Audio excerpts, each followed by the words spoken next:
Hi there, this is John Stanley. Over the last few months I've been around the world looking at some merchandising with style. How do businesses make customers go wow when they enter the store? And I think there's three basic principles that are used. One is they keep it simple. Secondly, they know how to use colour wisely to catch the eye. And thirdly, they're providing ideas and solutions. So let's take a whistle-stop tour around the world and stop off first of all in Edmonton, Alberta in Canada, and look at Hole's Lifestyle Centre and look at how they've used these birch local materials to provide the backdrop to an end cap to focus the eye. I thought this was wonderful, the way they use these local, basically free materials to create some impact for the consumer. And then just outside Toronto is a farmer's market.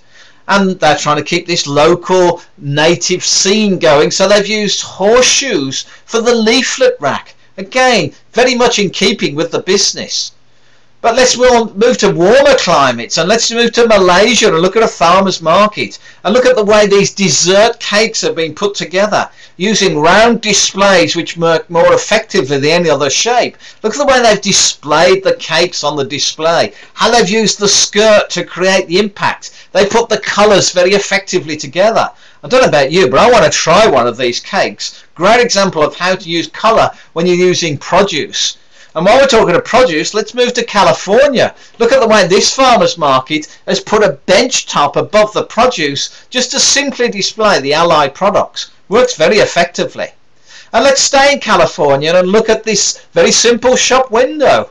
They've just used a table, two chairs and a backboard and two simple colours. They've created that very simple pyramidal effect to focus the eye and strategically placed the mannequins around the display. This is a very sharp and clever display. Well, we've got to go back to Australia. Go back to my hometown and the IGA store in Perth. I love the way they've used these big signs that say live it, share it, welcome to Sisters IGA. Very large promotional signs placed above the produce that work very, very effectively as far as I'm concerned. Well, the USA is the land of merchandising and display. So let's move to terrain and look at the way they've used a living wall at the back of a table arrangement to create this lifestyle effect. What are they selling here? They're creating a lifestyle. They're trying to create that living room for the consumer. The Americans can be very clever at using shop windows, and Anthropologie have used this very clever use of just plastic strips, one simple colour and two mannequins. This really catches the consumer's eye and draws them into the Anthropologie store. A very, very clever shop window display.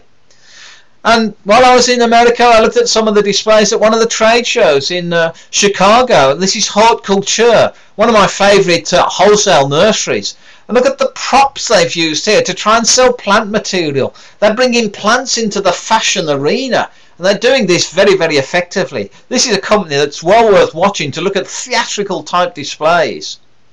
And let's stay in America and look at a display, in fact, in the Eastern Seaboard and the way they put this Christmas display together. They've just used a white tree and white branches and a backdrop with a table in the middle. Now, black and white as props has worked very effectively in selling these displays of Christmas ornaments.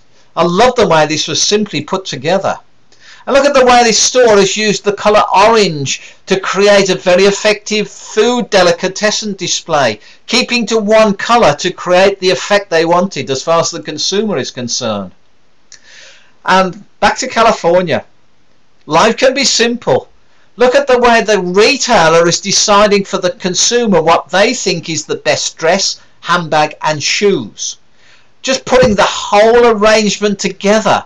And too often we tend to put the categories and split the bags, the handbags and the shoes and the dresses. This company has put the whole different categories together to create one idea for the consumer. And while we're in this store, look at the way they've used these simple colours on the wall just to focus the eye. They've colour themed the dresses and they've used some very simple colour fans to draw the customer to the back of the store. Let's go back to Anthropologie And look at the way they're using very simple displays. Look at this platform in the middle of the store. They were building this display while I was there, but it was nice to see how they use these stages to create some major theatre in the store. And while we're in that store, look at the way they've used preserved breads above the display. Now these breads aren't for sale, but they created that aura, that experience, use the senses. And this is preserved bread. The displays are underneath. Very nice homely feel to the store. And isn't this simple? Just putting a few products together and then using a blackboard and chalk to create the rest of the display. This could be used in any product area, but very cleverly put together. And the toilet? Why not look at your toilets? How are you creating displays in your toilets? Very nice display using the box for the toilets. This is in a garden centre, so let's use some of the tools of the trade and create that theatre that the consumer's looking for. So a quick whiz around the world. What can we learn from around the world? Well, look at your local shopping centre. What's happening there? You can pick up from ideas from the local shopping centre. Adapt them as inspirational ideas to your business. And think outside the box. This is John Stanley, Retail Guru. Hope you've enjoyed these ideas. I hope I've stimulated some ideas for your business. Talk to you again soon. Thanks a lot and happy retailing. Last.